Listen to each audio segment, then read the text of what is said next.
So, the past couple of weeks, we have had many takes regarding Antonio Brown. Some of them have been absolutely and completely proven correct. Good job, Kyle and Jonathan, on calling things exactly.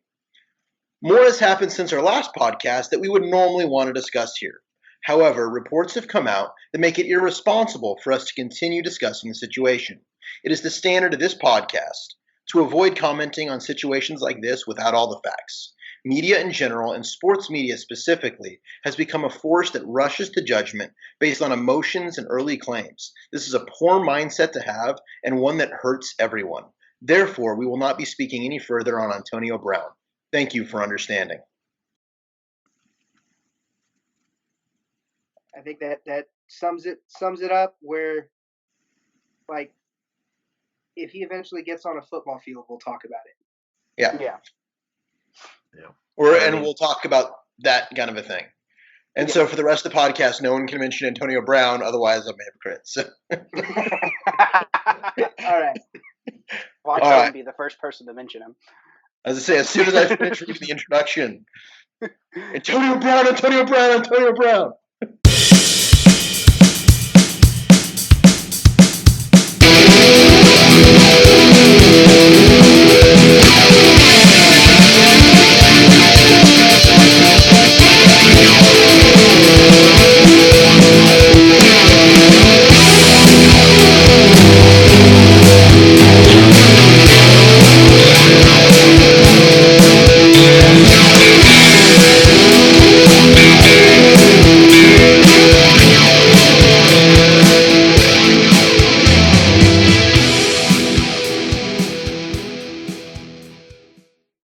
Well, welcome to Sports Den, the podcast, and thank you for joining us. I'm Ben Kravitz, joined by our wonderful and handsome panel. Say hello, everyone. How we doing, guys? Hello, everyone. All right. Well, we're just going to dive into it with a topic that we've really covered at length. We covered it a lot more than I expected to cover it going into this idea of doing a podcast. But Team USA is apparently awful at basketball. The last time we were on the pod, I do remember saying there was no way we weren't going to win the gold. It was going to be a close finals. Maybe we would win by 10, but there was no way we weren't going to win the gold. And now we finished 7th. What are our thoughts on this 7th place finish? Everyone else go first. I've got like a page and a half written down. So I was looking at rosters on this. There's still no way we should have lost. There's still no way we should have lost those games. We do not treat it seriously, and it's what it came down to. We treated it like it was our stuff to win. We were going to win it no matter what. We didn't take it seriously. That's what it boils down to. They took it seriously. We didn't. And you know what? We beat up on some teams pretty bad too, but those were teams that didn't take it seriously. And I mean, goodness, Japan's best player was like, all right, forget this. I'm out. I'm going back to America. Like halfway through the tournament, didn't even stay. So, I mean, yeah. This is a FIBA Cup that got moved from its every other year cycle that it traditionally is with the Olympics. That's a huge deal. That makes a big deal. The other factor with it is it's the FIBA World Cup. This is not the Olympics. And FIBA basketball is a funky, different version of basketball than what you play in the NBA. Am I worried about the Olympics? No. Am I worried about the long term of American basketball overall? No. Is it a good thing for us sporadically to lose like this? Yeah. My concern actually came after we lost, when old man Jerry Colangelo said, I'm taking names. When he comes out and says, I'm taking names at who turned us down, that is what petty losers do. Well, it wasn't just turned down. It was players that said they were coming and then pulled back. I've got the full quote here. I was going to go on to that later. But yeah, it was people that said they were going to play and said they were going to be a part of the team and then said, no, we're not. So that's part of what I have written down, is what you guys are arguing about here. Here's the real question. If this wasn't the qualifier for the Olympics, would we have even gone? No, we'd have sent the G League roster that Jeff Van We would have Gundy was sent- coaching every. Yeah, and probably the way that Jeff Van Gundy coaches that roster, they probably would have won gold. Just going to be honest. Yep. Jeff Van Gundy does a good job. Those guys actually won it because it's their only chance to ever be on any stage like that, and they actually won it. The thing that I did want to ask about this is how would we fix it? How would we make the FIBA tournament interesting? I think first off, you can't have it at the same time that cup club team football is starting and the NFL. You got to choose a different time of year. This was terrible timing. It's way too close to the Olympics, and as has already been pointed out, but you can't compete with both club football and the NFL and put it in China, which is great for China because it was great for the Chinese fans, but all of Europe and all of America, it was a terrible time for us to watch. We had hard times watching it. I don't know if this is true or not, but it also felt late in the summer. Well, yeah, it's way too close to the beginning of the. Yeah, we've got a week and a half left of summer before we roll into fall. This absolutely should have taken place literally right after the summer league gets done. You want to have a little time to rest and recoup from the finals, and then roll into this period of time where you go and put it where your big carriers are going to be if you want to be taken seriously. Well, it's not even just taken seriously. It's being taken care of a start. I mean, we've kind of mentioned in other conversations we've had about American players aren't interested in being the best basketball player. They're interested in being the best brand. And if you're not on TV that people can show, I remember when we first brought up the first topic we're going to talk about this, that was, wait, the World Cup is not for another many years. What are we talking about, World Cup? And World Cup basketball. That. But you got to have something that these players either going to want to go to, or you have to go a completely different direction and go, no, let's just find solid, great role players. There's financial motivation, and the insurance companies don't cover the World Cup. And everybody remembers Paul George. Nobody wants to get Paul Georged again. The fact that, praise the Lord, that he got healed up and recovered and was able to continue to play basketball at the high level he does. The injury than he was before. But still, he missed an entire year because of that. If you're a person who looks at legacy, it is a great footnote when you are a Hall of Famer that says, okay, you are all-star X number of times and you won a couple golds. That's nice. Listen, you go to anybody's credentials, you don't even see World Cup on their Hall of Fame stuff until it's much further down. This is such a small thing. And, I love the Olympics basketball. That is one of my favorite things to watch because it is 2 20-minute halves with no TV timeouts. It is about as most pure basketball as you can get. It is an amazing, enjoyable experience to watch. You know what isn't? Bigs are actually important. The FIBA World Cup. Not enjoyable. Even when you can watch it, you are still watching the same TV-style timeouts that plagues the NBA, and that's brutal to watch. So this World Cup thing, it's honestly not a big deal. Now, if we lay another egg in the Olympics like we do in 2004 in Athens, then we can talk. If we've got depends on whether or not Carmelo's on the team or not. I mean, Melo just wins Olympic basketball, but that's a good question though. If we had someone, maybe not specifically Melo, but if we had a go-to scorer, like if we had Harden, if we had Curry, if we had anybody who could really be ridden consistently. Kemba Walker was supposed to be that guy. He was not that guy. Donovan Mitchell tried to be that guy.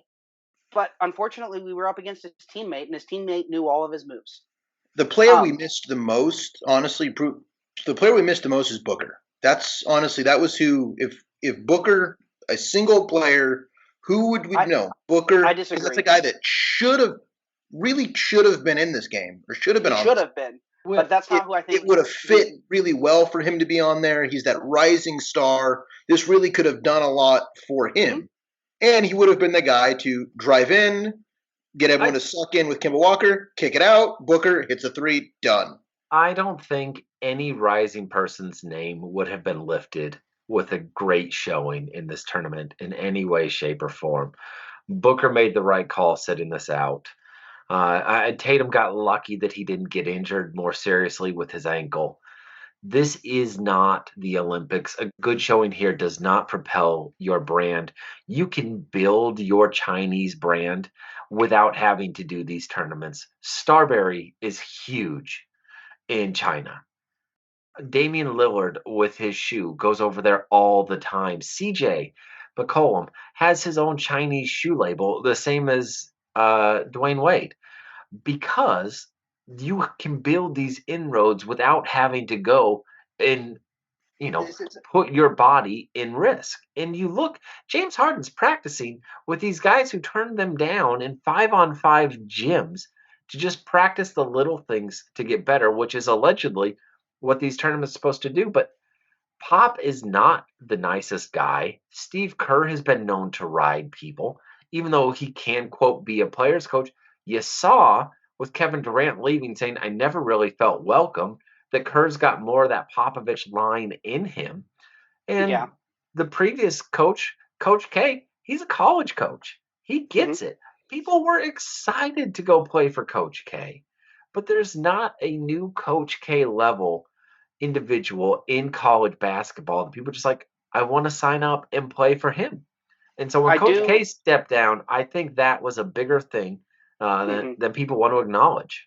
The other thing too is it goes to your talk about the style of play earlier, and you talked about like a player. I really think Marvin Bagley would have made a bigger difference on this roster than anyone would have liked to admit. We needed a big man who could bang down low. Yep. We do not have those. I thought Lopez was going to be like that since he used to, but he Lopez did not. Is soft. But when he was on the Nets earlier in his career, I was thinking maybe he could go down and he could post up. When he learned to shoot threes, he forgot how to post up, I guess. That was years ago. That Lopez is extinct. I mean, that's a New Jersey Lopez, not even a Brooklyn Lopez. Like Marvin Bagley, I hate to say it, we needed Andre Drummond. And I hate Andre Drummond. I think that he's like not really as good as everybody talks about but in this tournament, we needed somebody like that. All right. You look at who's probably going to win MVP of the tournament, it's Luis Scola. The only thing the World Cup is weird. The World Cup is weird. If you do good there, you get money. Kenneth Faried made how much money because he had a decent World Cup? That's true. Okay, the Manimal is just the Manimal. Okay, that's a different. Speaking of hair, there we go. There's my transition. Yes. Speaking of excellent hair, the finalist for the NFL Hall of Fame came out. Troy Polamalu, the walking head of hair, is a finalist. Believe for the first time, even though Pro Football Hall of Fame is being weird and saying he's apparently been on there before. So the finalists are out. This is the huge, big group. So it's really tough to say who's missing unless you're going to be a deliberate homer. I'm a homer. I could absolutely tell you who's missing. But beyond that, who will make it or who should make it? I looked at the list. I found people that, you know what, this guy's going to make it. I don't like him to make it. I don't wish he made it. He's going to make it. And who should make it? Okay, so I only have as far as like in this group, I am not the football guy. But if Troy Polamalu does not make the Hall of Fame, I don't understand why you have a football Hall of Fame. That's the only thing I'm going to say about that. You know, that was the name that me as the not football guy recognized as not just, I recognize that name. I knew that guy was good. So that's all I'm going to say on this. Okay, obviously, Troy is duh. That one's just a duh. I think there's certain people that it's just really easy to be like, okay, you're going to the Hall of Fame. We've had a few of them in recent years, Randy Moss, Brian Urlacher, Ray Lewis, like some of those people that it's just like, okay, duh, you're going into the Hall of Fame, and it's not even that difficult. Is Troy the only name this year on that list that is just like, okay, yeah? I think he's the only one that's like at that high of a level. I think. Yeah, but I think there's other guys that'll probably make it in, but might not make it in this year. That makes sense.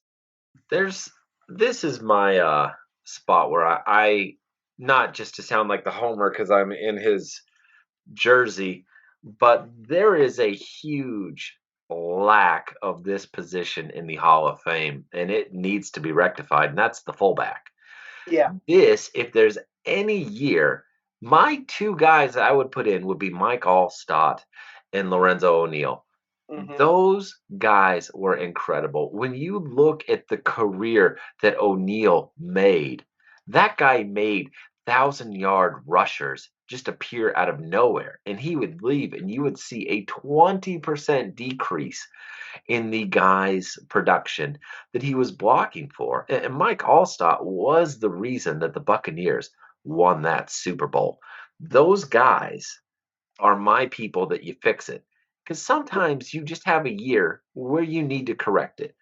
The interesting thing about correcting that, though, would be I'm looking at those names. If those two get in on the same year, especially looking at the way the game is, you're going to have your final two fullbacks ever in the Hall of Fame go in the same year. That's just kind of an amazing. There are two left that could say could be in the Hall of Fame. That's it. Yeah, and the position's done. Brown kind of ruined this for fullbacks. That didn't. It's like the gold standard of fullback when fullbacks actually still rushed. Yeah. And now it's. Larry Zonka. Yeah, Larry Zonka was the last guy. But even there, being a lead blocker, we put in linemen all the time into the Hall of Fame. Mm-hmm.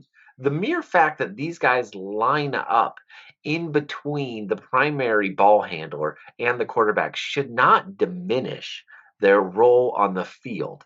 Yeah. And I will also predict that in the next 5 to 10 years, you will see a rebirth of these positions because you've even seen people start to bring back wishbone and wishbone concepts.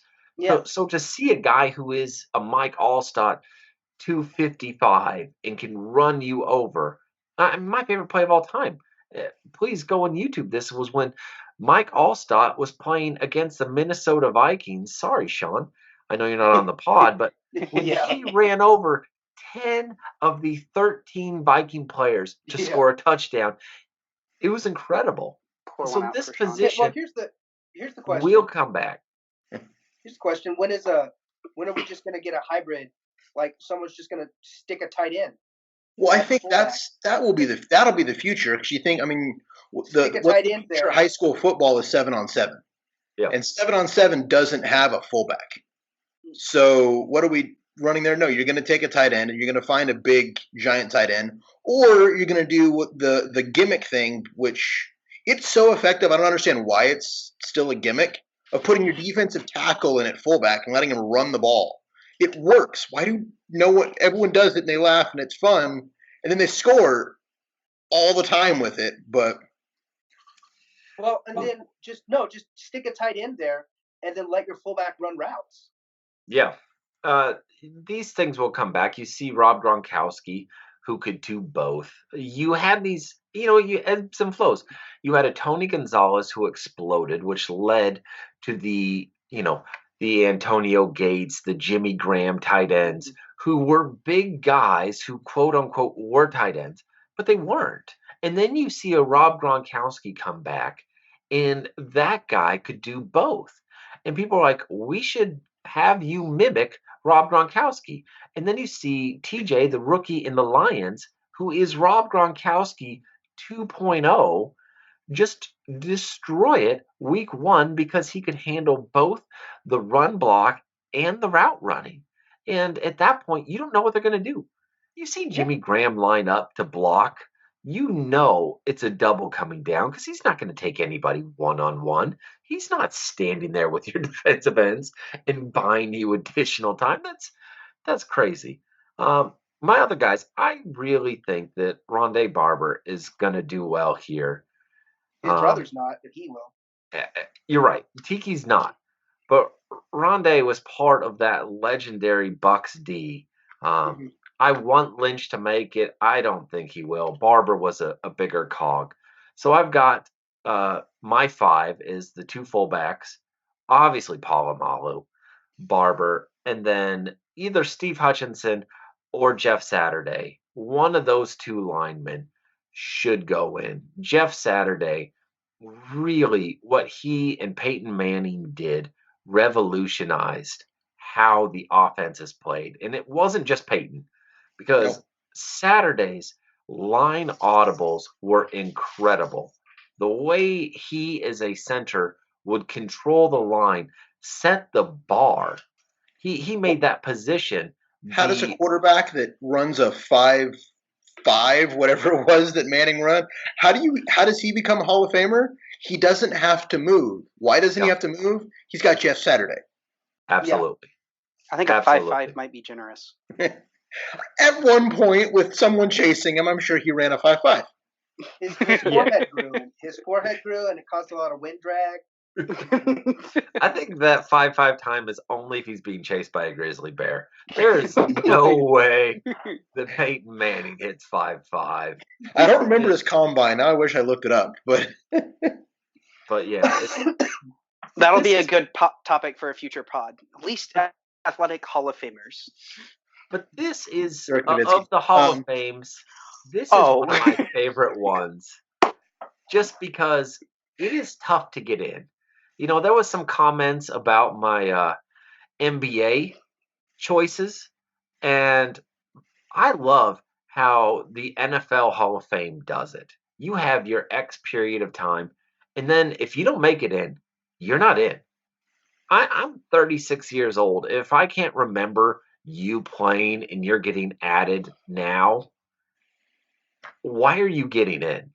You know, especially if you're going back to older days to bring in guys when the league was smaller, when you didn't face the huge level of competitions to make it because the quantity of kids playing football wasn't there. The resources in college wasn't there. I heard Terry Bradshaw talking about how after he retired, he went to buy a ranch to make sure that he could be set up for the rest of his life as a functioning cattle rancher. Like, this is the 70s, and your 3-time Super Bowl winning QB is buying a cattle farm to make sure that he can retire. So the NFL Hall is, of all of them, my favorite. They will put people in, even if there's controversy surrounding them, which baseball refuses to do so. The basketball one, as we discussed, is so cattywampus that you don't know what the I think a big difference is that it's not the Pro Football Hall of Fame. It's an NFL Hall of Fame. And that's the advantage that you have. Basketball has the disadvantage of it's the Basketball Hall of Fame. So you have to do FIBA. So you have people like Oscar Schmidt. Oscar Schmidt never played in the NBA. He was someone I was going to talk about when we were doing the World Cup. Like, he never played in the NBA, but he was so good internationally. He had a tournament, the last tournament where we didn't have the best player in the tournament being from the U.S. It was him, and he shot 87% from the field. And that's why he made the Hall of Fame. He was that good in international tournaments. You don't do that with football. The only negative I have on the NFL Hall of Fame is the log jam that seems to get created at so many positions. So you get one guy who should be there. So again, I will. You got to wave your homer flag. I'll get to wave mine as well. At wide receiver and then strong safety. As a Broncos fan, Rod Smith was an unbelievable player from where he came from. The guy is probably one of the best undrafted players of all time. But every single year, there's another wide receiver that comes in front of him. There's another wide receiver that comes in. So, yes, I think there's a lot of these players that everyone goes, oh, no, this guy should get in. But wait, no, we've got to let this guy in. And the other guy for me, this should be the year. This had better be the year, is Steve Atwater. because we look at Troy Polamalu, and Troy Polamalu is going to get in. But who set this tone for Troy Polamalu? That was Steve Atwater. Steve Atwater kind of set that tone of, I'm going to be a great safety in coverage, but I'm also going to lay a lick on you and make you want to quit football. Like that was Steve Atwater. But every year, it became that's not a position we really value that much, so it doesn't make it to the Hall of Fame. Well, suddenly these great guys started retiring, and they're like, oh, well, we got to put this guy in, we got to put this guy in, we got to put this guy in, and it's kind of like you're passing over the guy that started this thing because was of it timing. 2 or 3 years ago where we had where it was like Lewis and Urlacher hit their eligibility at the same time. Yeah. And it was like the first time multiple linebackers have gone in forever, and it was a big deal. But then you look at it and you're like, duh, both of those guys are first ballot talents. Yeah. But it was almost like one of them was about to get screwed out because of the other one. Yeah, and I think that's the only negative I have. Again, I absolutely agree with you. It is the best Hall of Fame. It's one of the it's the best one. There's history involved with the Baseball Hall of Fame that, yes, I would absolutely make a point at some point. I'm going to make a point in my life at some time to go to Cooperstown because of just the history of the game and everything that's there. But the Football Hall of Fame is another one. Like, no, you, especially also because it's in Canton, you got to make a deliberate trip. You can't make a trip to a general place and then still go there. No, you've got to make a point to go to the Football Hall of Fame. I'm going to New York. Okay, cool. We're going to spend a day and go to Cooperstown. No, you got to make a point to go to Canton. But my problem with the MLB is that their all-time home run leader is not in. Their all-time hit leader is not in. That is just baffling to me. You can have problems with the way that they conducted themselves. You can put up asterisks and explanations as to why, but to have them on your record books and yet ignore them makes zero sense. And so that's my problem with the MLB. I think hockey's is set up in a double wide somewhere outside of Toronto. I don't know a whole lot about where the NHL Hall of Fame is. Some Canadian might get upset about that, but that's the Hockey Hall of Fame. But speaking of bad takes and times when you're wrong,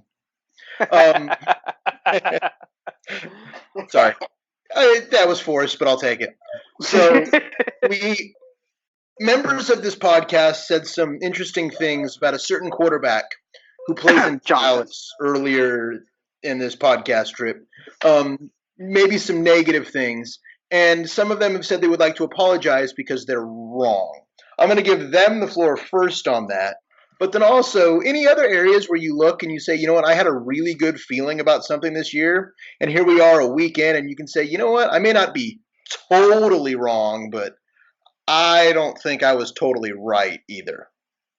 Okay, so definitely I was probably wrong to call Dak Prescott a below-average quarterback, and I was definitely wrong to agree with Brian, who I'm throwing under the bus completely here, when he said he was Ryan Tannehill with weapons. That was too far. So obviously as a Cowboys fan, I hope that wasn't the game of his life, but I also fully admit that's probably a possibility that was the game of his life. I think his confidence this week was just at an all-time high, and I hope he continues to play with that. But I want a few more weeks before I fully apologize for that. Now in the first half, I was 100% right about Kyler Murray. In the first half, I still think I'm right about Cliff Kingsbury running the stupidest offense in football. It was bad. Living in Arizona and watching with Arizona people. All right, we've got 1 yard to go. Wait, why are we going 5 wide and no backs? Wait. We're going how many receivers with 1 yard to go? What are we doing? I mean, you also have so for me, mine, and I don't know if this is, I have a really good friend who's a huge Texans fan, and I don't know if I just let him completely dissuade my judgment, but I really thought that the Texans were going to, like, turn it around and not just suck at the end of games. Mm-hmm. And turns out they aren't. It doesn't matter. Now, I don't know how much what you put around Deshaun Watson. His coach is still Bill O'Brien. That's true. And I don't know how much of that had to do with oh good grief, just totally lost it. Breeze, yeah, Drew Brees just going supernova and showing why he's a fantastic quarterback. But I don't know how much of it was that or how much of it was just the Texans completely falling apart. But I did not see that happening. I'm worried how that's going to affect their confidence the rest of the season. So I'm going to say this about Dak. This is nothing to base anything off of. There's no reason to apologize to him. You beat a Giants team who is so bad that their starting quarterback is the only one who, when they get injured, Vegas actually makes the line closer to their opponent. Everybody else loses points on spread lines when their QB goes down, with the exception of the New York Giants. He is literally that bad that Vegas makes more money off him when he's on the field and has to adjust the stat lines in their favor when he goes down. It is something that's inexplicable. The defense did not cover anybody. Even on Dak's good throws, his wide receivers had a 3-yard bubble just because the Giants were that bad. There was a moment when the Giants and Mara, for the owners, were touted as Steelers level of efficiency, and that day has come and gone. They're still Steelers levels of efficiency. Fair, that just means something different now. But when you mention like the Steelers or the Patriots, of those cultures that had lasted for 10, 15 years of consistent good football, and it is nowhere close to be found. My preseason thoughts, I thought the Dolphins were mailing it in, and that became clear instantly. No. They are not mailing it in. They are trying to be this bad. You did not be this bad on accident. Well, absolutely. That's mailing. Their front office an active effort to be worse, and they're making the Charlotte Bobcats look competent. But here's the thing I'm going to say with that: I am okay, because for the first time ever, the Dolphins are actually trying something. They have hung around at 500 football for about 16 years. They are literally within 500. They have never pressed for anything. They've never been taken seriously in any manner, but they've never really fallen too far behind.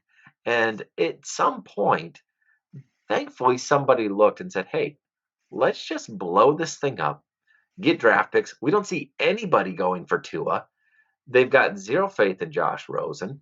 I wouldn't have faith in him, being a Pac-12 fan. I watched him in UCLA, and I didn't understand why he was going to go so high.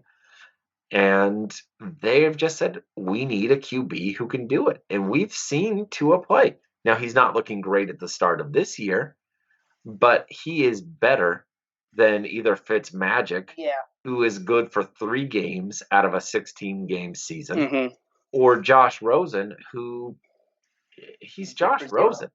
He could be something, but if you've got the chance to shoot for a guaranteed thing versus a question mark of Josh Rosen, go for it. And I feel for Josh Rosen. That's the one person who could have maybe stood a chance if they would have had a couple years of consistency to prove what they've got. But he's never, as a top 10 QB pick, going to get the shot to prove that he is that lottery, to bring that over, a lottery level player. And in some ways, that's unheard of in the NFL. With your desire to get a rookie contract QB, to see a guy who was drafted 10th and then be traded once and then probably twice, because Miami bookmark this. Miami's going to trade him for a second or third. Well, they're draft going to give him a shot. As you said, sure. Fitzpatrick is not going to. They're going to give him a shot, and you know what? If he shows promise, maybe they do. Okay, cool. Instead of that, we're going to get it. They're not going to give him a shot. They're going to give him a audition for all the other teams they're going to try to trade him to. Yeah, that's the exact correct sentiment. Yeah. It's an audition. The thing with Miami. Now, I'm a Houston sports fan. There's two paths to contention in whatever sport you are. And the two good Houston sports teams have taken one of those, because we're not going to talk about the Texans because it physically hurts my heart and my brain with what they've done. But so you've got the Houston Rockets way, which is just stay good, but build your assets and don't make mistakes. Don't make mistakes until you sign Chris Paul. Anyway, sorry. I'll leave that alone. And Russell Westbrook. You know what? Westbrook is my least favorite history in NFL conversation. NFL conversation. Sports history. But I would rather have him on the books than Chris Paul. But Houston made the mistake after they were in contention. There's a difference. Yeah. But it's don't make mistakes, get in contention, build assets, hit a home run with Harden, and then go. Or what the Astros did. Be the worst thing in the history of your sport. Yep. To build all the assets, then cash them in. Yep. And get the best pitching in the history of your sport. There's Miami's trying something. Yeah, there's a couple other. The Astros are the only one in the history of any sport that have ever made the stink real bad turn into a championship.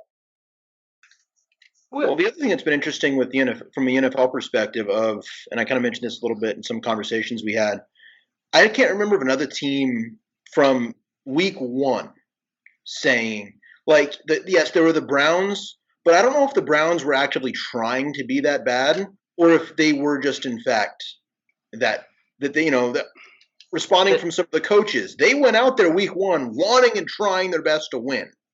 The Lions and their 0 for season. No, they went out week one. We're going to try to win. Now they discover eventually they're not going to win, and then it's okay, mail it in.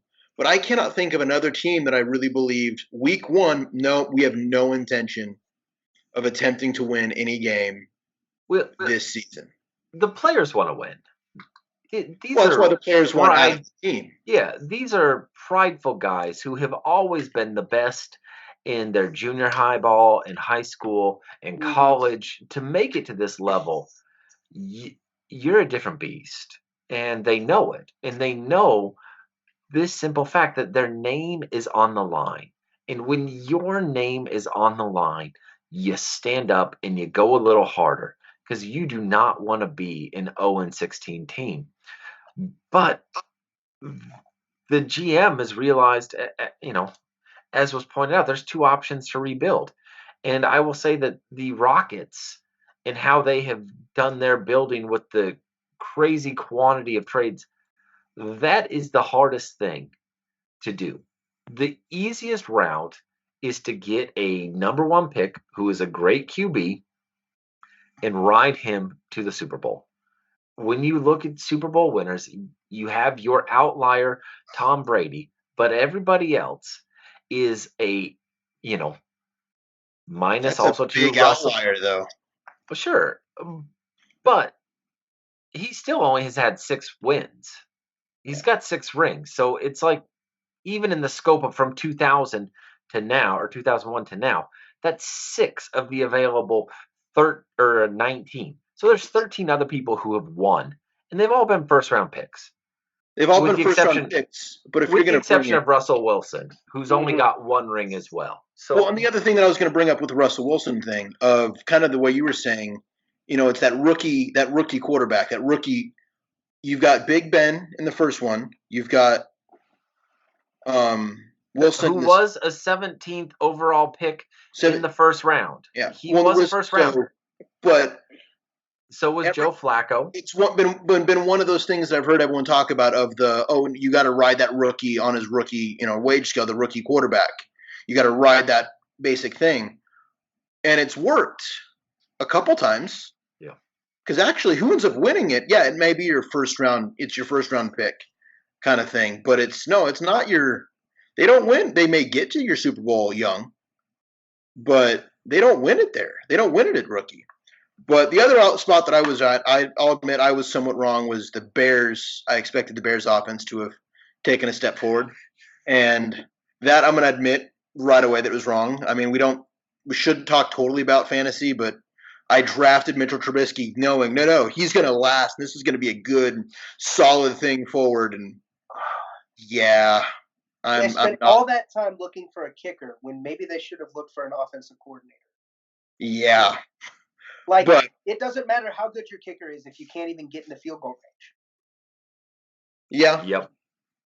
And then I guess without that, so kicking requires a very important muscle. It's a muscle that is no longer attached on a certain baseball player.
Yeah. So mine was different, but I'm telling you, when that bone breaks, it hurts. It hurts, and it's sat stuff. I think it was really telling that he's not going to have surgery. I think that's insane. As someone who didn't have surgery, after He that, didn't know about it. Yeah. That's kind of his part of it. Still, it is worrying. Baseball has been one of those sports of people of, oh, I'm not going to have surgery. I'm not going to have surgery. And then 3 months down the road, okay, I guess I'm going to have surgery. I mean, I don't know. Again, I don't know if you have looked into more of this. How long? I mean, what is his recovery there? If he makes the decision now to have surgery, is he good for spring training versus he says no surgery to wait 3 months and he's now missing baseball games next year? That's the thing. If he has the surgery now, he may miss part of spring training. Yeah. If he doesn't have surgery now, the dude is gonna spend 6 months, realize he's not right, and have to have surgery and miss all next year. Which somewhat brings to the next point. I'm sorry, Kyle, if we cut you off there. But brings kind of the next point of the postseason. I feel like now for baseball, that was the chase. It was what was going to happen there with those teams in the NL Central. It was between the Brewers, the Cubs, and the Cardinals. One of them wasn't going to make the postseason. Yeah. Well, now is it all set? But it goes to, as I said, next year, because it looks like I think I look at the Brewers. They need Yelich to make the postseason. So if he misses next year or misses many games next year, is this sacrificing too much or 2 seasons? Well, I do think that Yelich will realize quite quickly that he does need to go under. However, for the chances, I still like the Brewers' shot this year. When you look at the wild card race, Philly wildly inconsistent, the Cubs wildly inconsistent.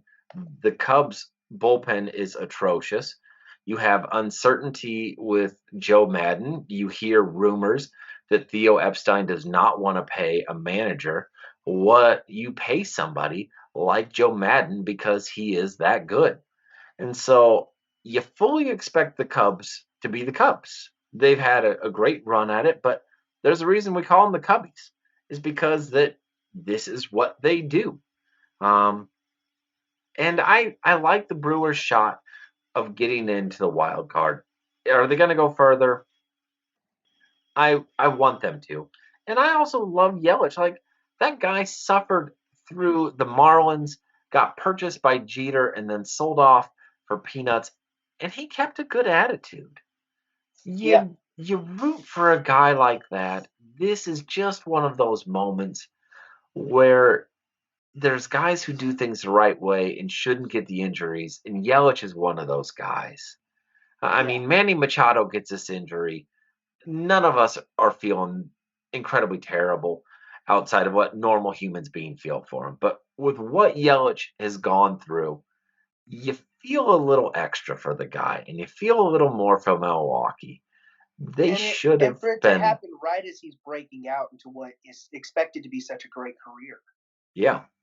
Back to back NL MVP. The dude was killing it again this year. Yeah, I honestly, I think he would have been if he wasn't going to miss this tail end of the season. I think he would have repeated.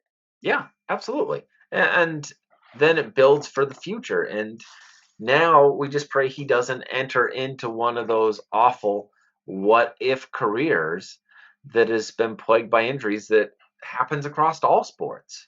Yeah. And so hopefully Yelich gets a good surgeon, goes under the knife, they get it set right the first time. He doesn't try to rehab it and then screw up a rehab going further along. Get a good surgeon, get it done right the first time. Surgery is not fun.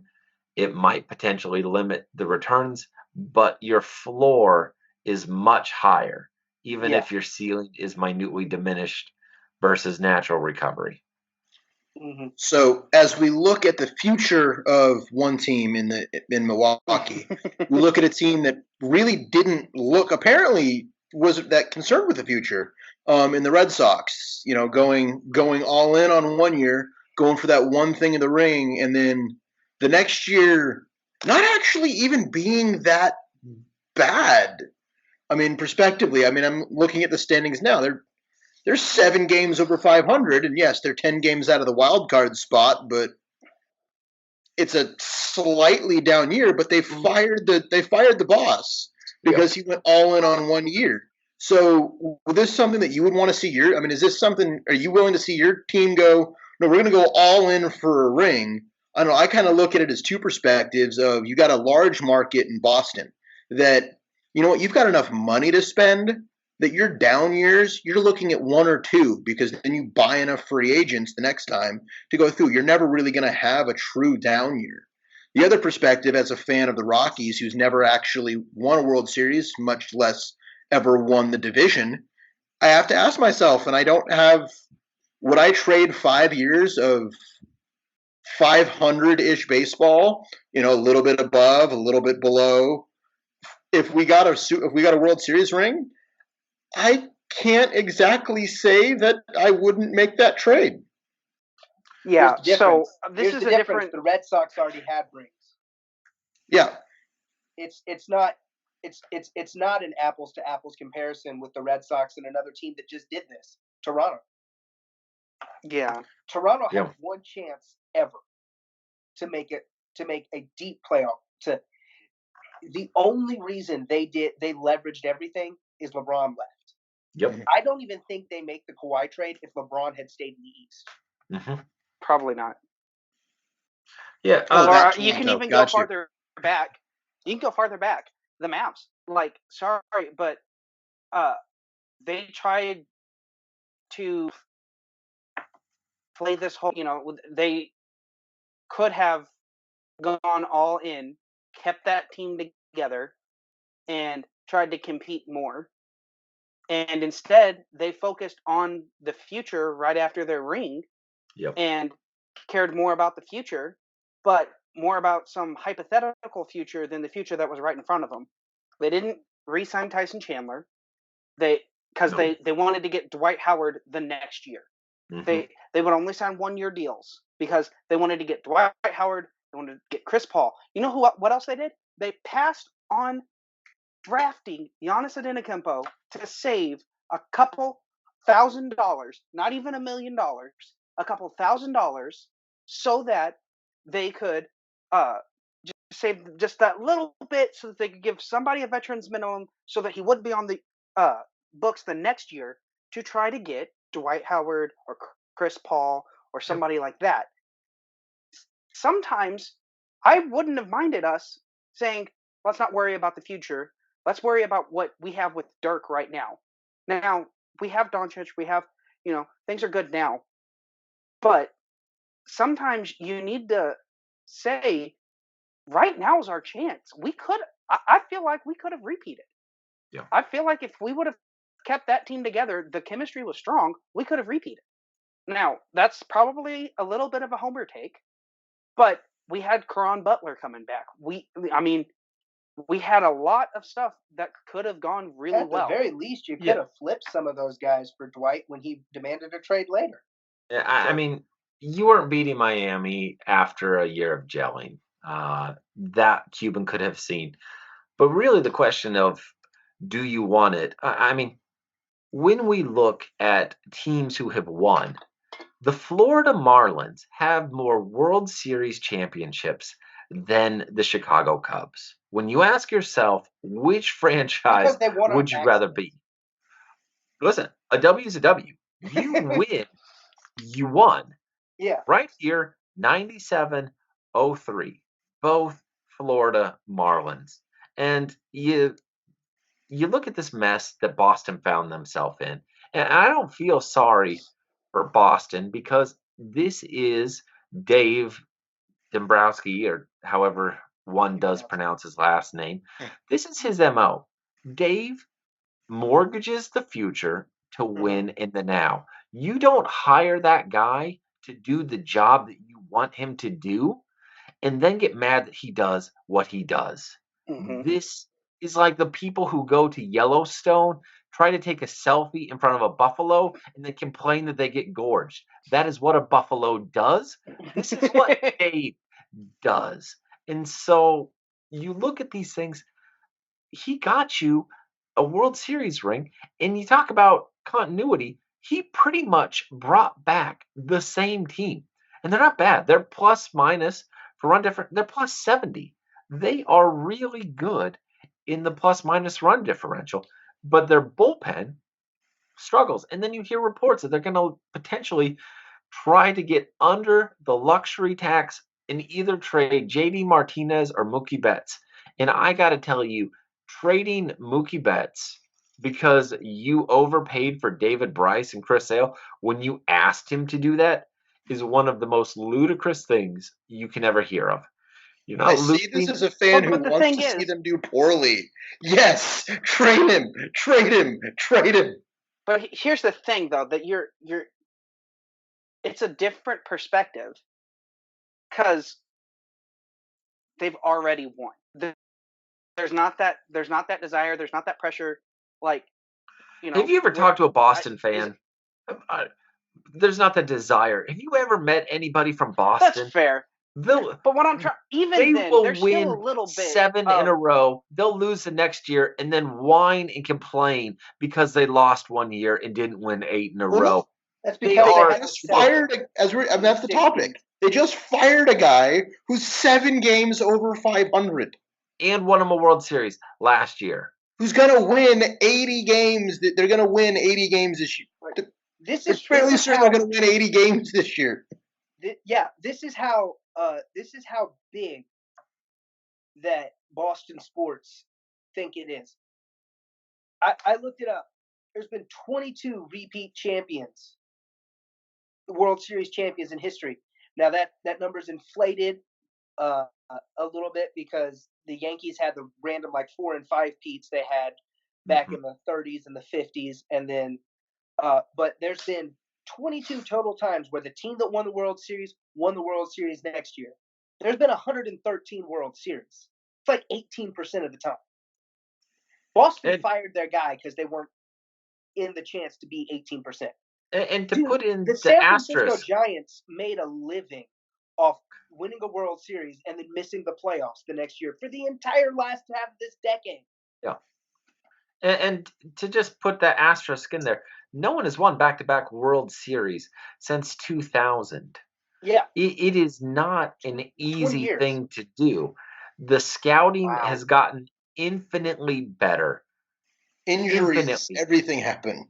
And well, I mean, I will go back, read the MVP machine, and guys with their Edgetronics heading out to the ho-hum Nowherevilles to find guys who've got incredible spin rate on their sliders that you were never going to find 20 years ago because you had to hope that old Petey made it there in his beat up VW, bug Yeah. somewhere down in Guatemala. And he'll tell you, oh, this guy's slider is a 55, and you've got to differentiate that. But now you've got hard stats, and you can just send Joe Schmo with his video camera to go find the best talent across the planet. So it's a different game. Baseball is getting bigger internationally.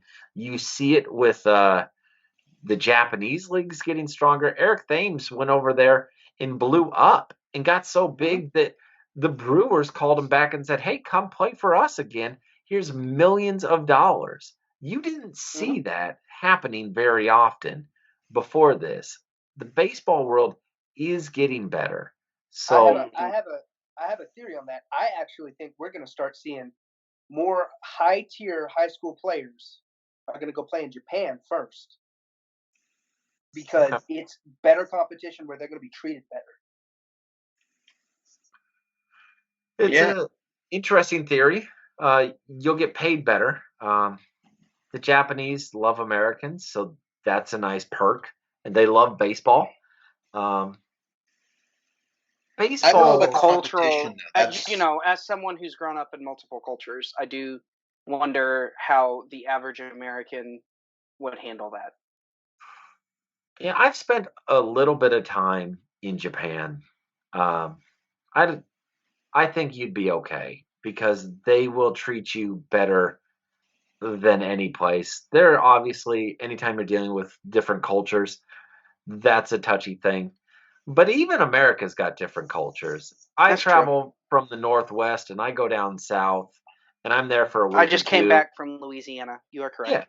Yeah. You go somewhere and you're like, nope, I want to go home. You get that. You get East Coasters who come to the West Coast and are like, nope, don't like this. And then they go back. Your Midwesterners, you stay in your cultural geographic locations. So I think they do okay, especially if you're getting paid to play baseball. It is something where you will see it happen a little more, but I don't think that it'll change too much because even your primo prospects, if you go pro out of MLB, you're still getting a great signing bonus. The signing bonus is the huge kicker on that. Yeah, signing bonus is huge. Plus the training and everything in the facilities. I grew up in a AAA baseball town, and yes, the stadium may not be the best, for that facility. But as far as medical facilities, no, you've got the best doctors around in that city are open or available. And it really depends on what AAA team you've got. I'll be honest. I live about 45 minutes outside of downtown Memphis. I'd much rather go to a game in Memphis than I would in St. Louis. Yeah, I'd rather go to a number one. I feel like they're more competitive. I don't like some of the Cardinals has been better lately, but they've been weird lately. But their minor league teams are always strong. But minor league teams have you have all of that facility, and then that's what it comes. I think that's, as a minor league player, that's what you got to ask yourself. You got to look. Okay, yes, do I get paid more in Japan? Yeah, but am I going to become a better player? I think it really would depend on someone what program drafts them. Yeah, it's all in your organization. If you can avoid, if someone gets drafted into a program like the Marlins, we can say it, have a really bad reputation. Terrible reputation. Terrible reputation.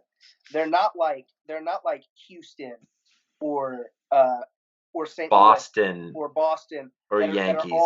that are all like top notch. So I could see someone getting drafted by the Marlins and being like, "No, I'm going to go play in Japan." I mean, if your name ever got called by the Seattle Mariners, you should go play in Japan. Yes. They're not going to develop you.